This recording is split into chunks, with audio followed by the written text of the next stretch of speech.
అనంతపురం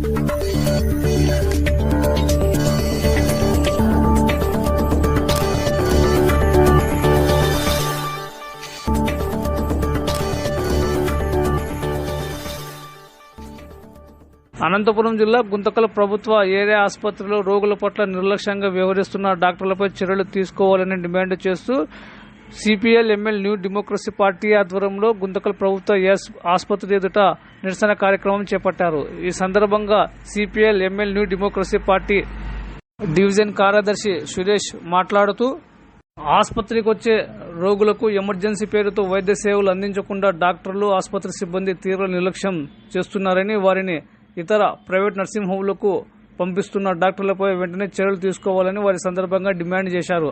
బాధ్యత రహితంగా వ్యవహరిస్తున్న ఇలాంటి డాక్టర్లపై తక్షణమే చర్యలు తీసుకోవాలని ఆసుపత్రి సూపరింటెండెంట్కు న్యూ డెమోక్రసీ పార్టీ నాయకులు వినతి పత్రం అందజేశారు. అనంతరం ఆసుపత్రి ఎదుట ఆందోళన కార్యక్రమం నిర్వహించారు. ఈ కార్యక్రమంలో CPI ML new democracy party Guntakal division committee కార్యదర్శి Suresh, IFTU Guntakal division committee అధ్యక్షులు శ్రీరాములు, జిల్లా కమిటీ సభ్యులు దేవేంద్ర, పట్టణ కార్యదర్శి రామాంజనేయులు, ప్రగతిశీల మహిళా సంఘం ఆషాబి, పట్టణ కార్యదర్శి మహబున్ని, పట్టణ పేదల సంఘం కార్యదర్శి జిలాన్, ఐఎఫ్టియు కమిటీ సభ్యులు భాషా, జానయ్య, ప్రతాప్, రామకృష్ణ నాయక్, కృష్ణ తదితరులు ఈ కార్యక్రమంలో పాల్గొన్నారు. గుంతకల్ పట్టణంలో CPML party Guntakal division committee ఆధ్వర్యంలో పార్టీ కార్యాలయం నుండి ర్యాలీగా మెయిన్ రోడ్ నుంచి అదేవిధంగా గవర్నమెంట్ ప్రభుత్వ ఆసుపత్రి గేటు ముందర ధర్నా చేయడం జరుగుతుంది. ప్రధానంగా గుంతకల్ ప్రభుత్వ ఏరియా హాస్పిటల్లో పేదలకు వైద్య సేవలు అందించడంలో ఘోర వైఫల్యం చెందింది. ఇక్కడ ఉన్నటువంటి డాక్టర్లు కానీ, ఇంకోరు కానీ, ఆసుపత్రి సిబ్బంది కానీ ఎవరు కూడా పేద ప్రజలకు సంబంధించినటువంటి వైద్య సేవలు అందించడం లేదు. అనేక సార్లు ప్రెగ్నెన్సీ డెలివరీకి వచ్చినటువంటి మహిళలకు, అదే విధమైనటువంటి సాధారణ జబ్బుల కోసం వచ్చినటువంటి రోగులకు కనీసమైనటువంటి వైద్య పరీక్షలు కూడా ఇక్కడ చేసే పరిస్థితి కూడా లేదు. ఎమర్జెన్సీ పేరుతో ఇతర ప్రాంతాలకు రెఫర్ చేయడం జరుగుతుంది. వాళ్ళకు రకరకాలమైనటువంటి భయాందోళన పెట్టడం, లేకపోతే తీవ్రమైనటువంటి భయపెట్టి ఒత్తిడి చేసి ఇతర ప్రాంతాలకు పంపించడం అనేది జరుగుతుంది. కనీసమైనటువంటి ఇక్కడ అనేకమైనటువంటి సౌకర్యాలు ఉన్నాయి. అధునాతమైన గవర్నమెంట్ దాదాపుగా 14 కోట్ల రూపాయలతో అధునాతమైనటువంటి సౌకర్యాలు కల్పించడం జరిగింది. బ్లడ్ బ్యాంక్ కానీ, లేకపోతే ఐసీయూ కానీ, లేకపోతే వెంటిలేటర్లు కానీ అనేకమైనటువంటి సౌకర్యాలు ఉన్నాయి. అదేవిధంగా వైద్య సిబ్బంది కూడా సఫిషియెంట్గా ఇక్కడ ఉన్నది. అయినా కూడా కనీసమైనటువంటి పేదలకు మాత్రం వైద్య సౌకర్యాలు అందించడం లేదు. ప్రతిదీ ఎమర్జెన్సీ పేరుతో ఇతర ప్రాంతాలకు రెఫర్ చేయడం, లేకపోతే టౌన్లో ఉన్నటువంటి పట్టణంలో ఉన్నటువంటి ప్రైవేట్ నర్సింగ్ హోమ్లకు పంపించడం అనేది జరుగుతుంది. ఇక్కడ ఉన్నటువంటి కొంతమంది సిబ్బందితో కమిషన్ ఇచ్చి ఈ విధమైనటువంటి పద్ధతిని అవలంబించడం జరుగుతుంది. అక్కడికి పోయిన తర్వాత ఇక్కడ ఉన్నటువంటి డాక్టర్లు మళ్ళీ అక్కడ ఆపరేషన్లు చేయడం జరుగుతుంది. వేల రూపాయలు కూడా ఈ విధంగా దండుకోవడం జరుగుతుంది. కాబట్టి 100 పడకల ఆసుపత్రి ఉన్నా కూడా ఇక్కడ ఉన్నటువంటి పేద ప్రజలు ఎక్కడ కూడా కనీసమైనటువంటి వైద్యం కూడా, ప్రాథమిక వైద్యం కూడా అందలేని దుస్థితిలో ఈ గుంతకల్ ప్రభుత్వ ఆసుపత్రి ఉందనేది ప్రజల దృష్టికి తీసుకురావడం జరుగుతుంది.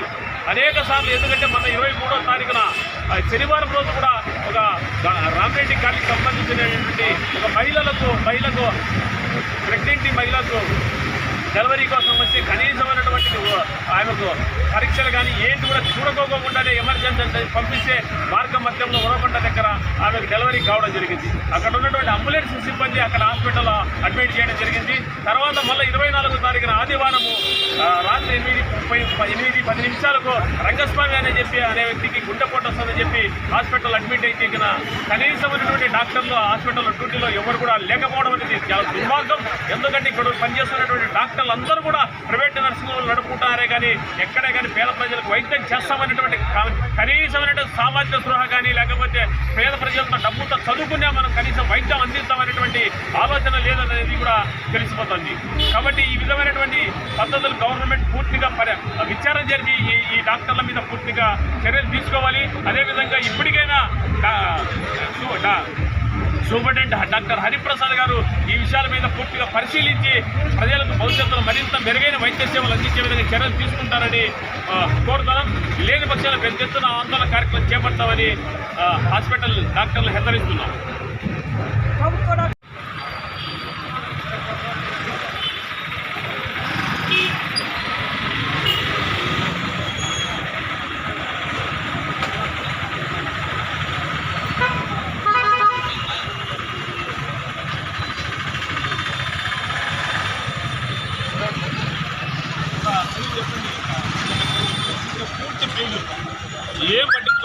ఎంతసేపు నేను నర్సింగ్ హోమ్ నడుపుకోవడానికి ప్రాధాన్యత ఇస్తామే కానీ పేదలకు ఎక్కడ వైద్యం చేస్తామని మానవత్వంతో విలువత్వంతో వైద్యం అందిస్తామని జ్ఞానం కూడా లేకుండా పోతుంది.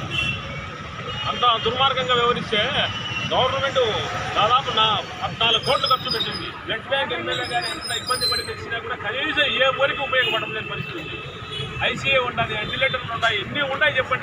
నిర్లక్ష్య వైఖరి డాక్టర్ల నిర్లక్ష్య వైఖరి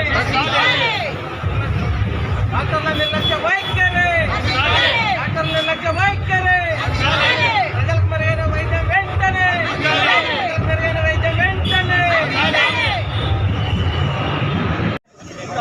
డాక్టర్ల నిర్లక్ష్య వైఖరి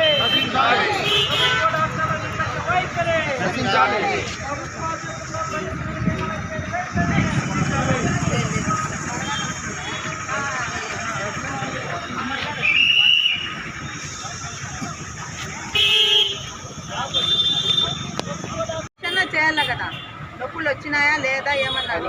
అసలు చేయి ముట్టకుండా గ్లూకోజ్ ఎక్కించి ఇక్కడ కాదు సీరియస్ అక్కడికి తీసుకొని పోండి, అనంతపూర్ తీసుకోండి లేదా ప్రైవేట్ హాస్పిటల్ తీసుకోండి అని అంటున్నారు. వాళ్ళ అత్త తల్లి భయపడి హాస్పిటల్ తీసుకొని పోతే కొనుక్కొని దాటితేనే నొప్పులు వచ్చినాయి. ఆ పాపకి వజ్రకరుడు దాటితేనే సగం పిల్లోడు బయటికి సగం పిల్లోడు లోపలికి. ఒకవేళ పెద్ద ప్రాణానికి ఏమన్నా అపాయం ఉందా అప్పుడు ఎవరు బాధ్యత? అది హాస్పిటల్లో డాక్టర్లు తీసుకుంటారా? చూడాలి కదా ఇట్లాంటివన్నీ. అంబులెన్స్ డ్రైవర్లు ఏమో తొందరగా తీసుకొని పోయి ఊరకొండ హాస్పిటల్లో జాయిన్ చేయించినారు.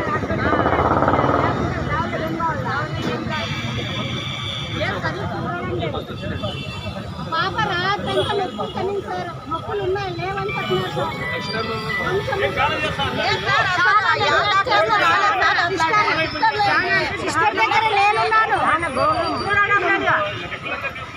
బయట ప్రైవేట్ నర్సింగ్ నడపకూడదు. ఆ విధమైనటువంటి ప్రైవేట్ నర్సింగ్ నడపకుండా ఉత్తర్వులు ఉన్నా కూడా నడుపుతారు. ఉదయం 9 గంటలకు వచ్చి సాయంకాలం 4 గంటలకు పోవాలి. ఉదయం 10 గంటలకు వస్తారు, 12 గంటలకు వెళ్ళిపోతున్నారు. కనీసం ఉన్నటువంటి ఒక 5-6 గంటలు కూడా పని చేయడం వల్ల శాలరీలు చూస్తే ఒక్కొక్కటి వచ్చారు. మళ్ళీ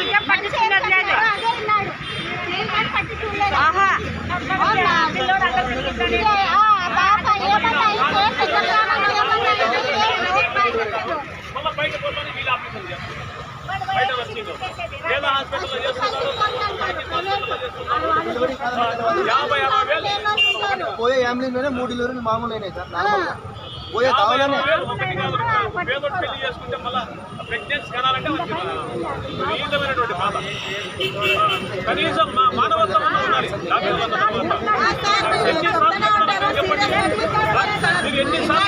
మేమే వచ్చి పేషెంట్లను తీసుకొని వచ్చి ట్రీట్మెంట్ చేపిస్తామని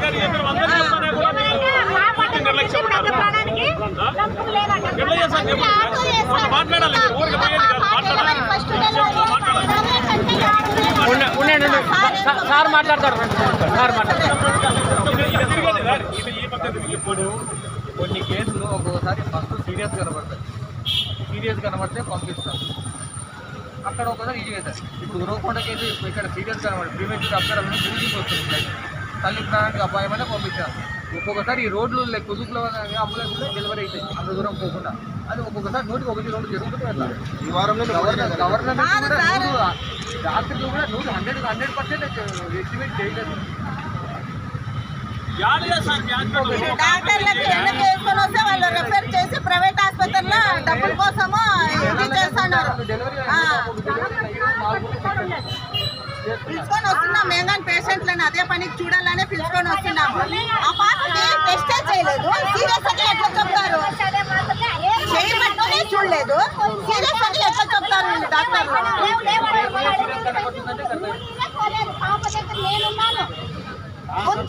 సీరియస్ అయితే చాలు. అక్కడ పోయినప్పుడు ఏదైనా ప్రాణంకే అపాయం ఉండే ఎవరు దానికి బాధ్యతలు?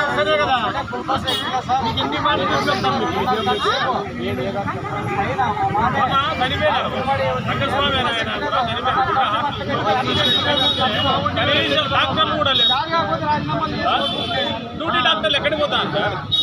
ఎక్కడికి పోతాను చెప్పండి. కనీసం గవర్నమెంట్ 100 పడకల హాస్పిటల్ పక్క ఇది మీరు ఇది ఏం చేశారు మీరు చెప్పండి.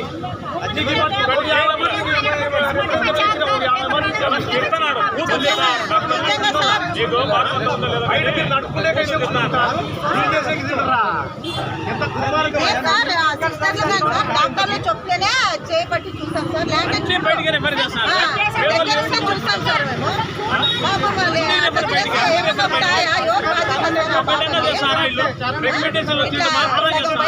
లోపల సార్ అట్లా తీసుకొని పోయినప్పుడు ప్రాణానికి అపాయం వస్తే ఆయన అంటాడు సీరియస్ ఉంటే పంపించినామంటారు. పట్టుకొని చూడలేదే ఆయన సీరియస్ అని ఎట్లా చెప్తారు? ఆ పేషెంట్ ఒక డాక్టర్ చూసిన తర్వాత కదా పంపించేది, ఈడ కాదని చెప్పి ఇంకా చూడనే లేదు. సీరియస్ అని రాసిస్తే ఫోన్ లో మాట్లాడి రాసిచ్చినారు. అంటే ఫోన్ లో చెకప్ చేసినారు వాళ్ళు.